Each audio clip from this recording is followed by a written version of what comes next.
holidays from the Education Bank team. Today I'm going to be reading Rudolph the Red-Nosed Reindeer, a classic story.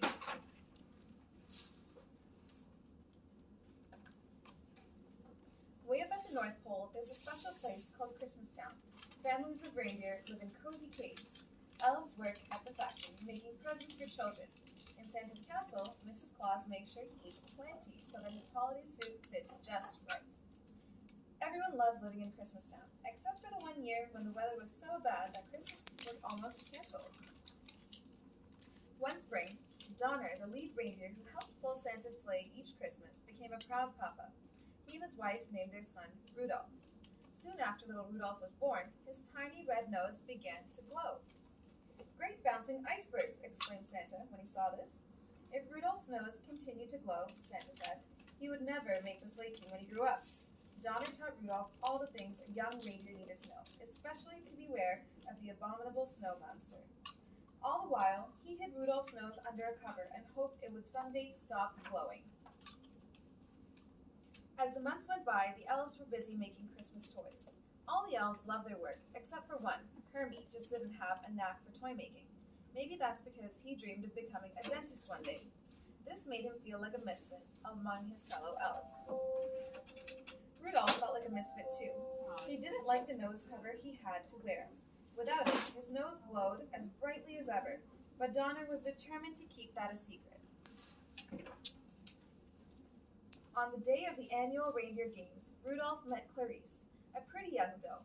When Clarice said she liked him, Rudolph was so excited that he flew through the air with joy. Flying was exactly what Comet the coach was trying to teach the young reindeer. Everyone was amazed by Rudolph, until his nose cover fell off. All the reindeer, except for Clarice, laughed at Rudolph and called him names. Comet said from now on, we won't let Rudolph join in any reindeer games. Rudolph went off by himself, feeling sad. At the toy factory, Hermie was having trouble too. He skipped elf practice so he could fix Doll's teeth, thinking he might fit in better at that way.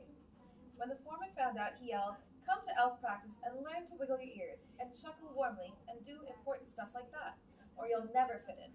But Hermie just couldn't. He ran away instead. Before long, Hermie and Rudolph met and shared their stories. They decided to go off into the world together. "You don't mind my red nose?" asked Rudolph.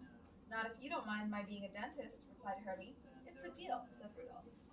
On their first day, they heard the abominable snow monster's terrible roar. "He must have seen your nose," cried Hermie. The two friends tried to stay far ahead of the monster. It's right there. Soon, they met Yukon, Cornelius, and his dog sled team. Yukon was looking for gold, but he found Rudolph and Hermie instead. Then Rudolph's glowing nose let the abominable snowman find them all. Thanks to Yukon's quick thinking, they escaped on an ice floe. The ice floe carried them to the island of misfit toys, a place filled with odd toys. The ruler of the island, King Moonracer, said, "A toy is never truly happy until it is loved by a child." Rudolph promised the king that someday he would tell Santa about all these homeless toys.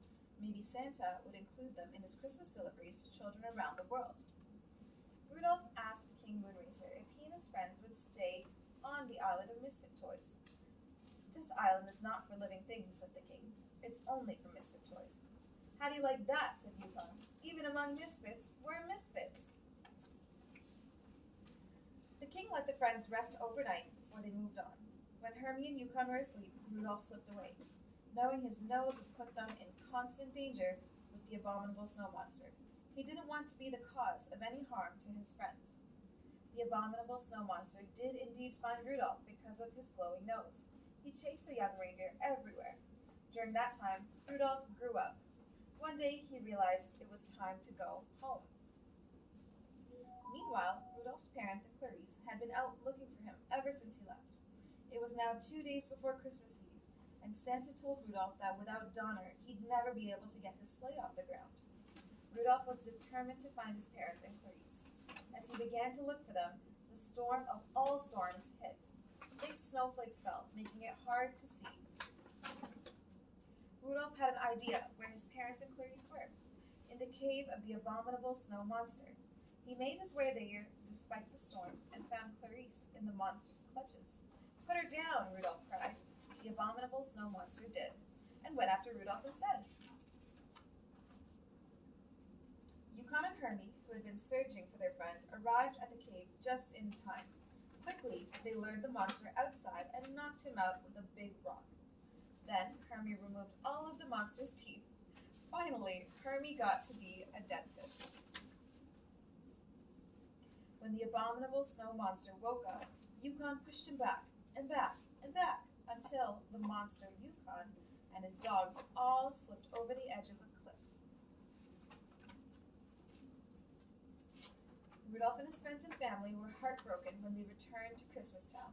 When the others heard the entire story, they realized those who are different are important too. They all apologized to Rudolph and Hermie. The foreman even told Hermie he could open up his own dentist's office, and Santa agreed to find homes for all the misfit toys. Just then, there was a knock at the door. It was Yukon, his dogs, and the abominable snow monster. Even though they had all gone over the cliff, the abominable snow monster was able to bounce, and so they all landed safely. Now, the monster was no longer mean. He even got a job. He placed a star on top of the Christmas tree, and everyone cheered. The next day was Christmas Eve, but the weather was so bad that Santa could not fly his sleigh safely through it. He reluctantly started to tell everyone that Christmas was going to be canceled, for the first time ever.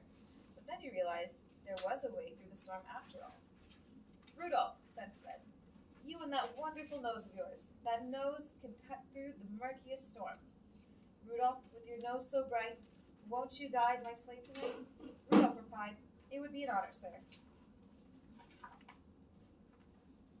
The sleigh was loaded, the reindeer got into place, and Santa climbed aboard. Rudolph took the lead, and the sleigh took off. Santa's first stop? The island of misfit toys.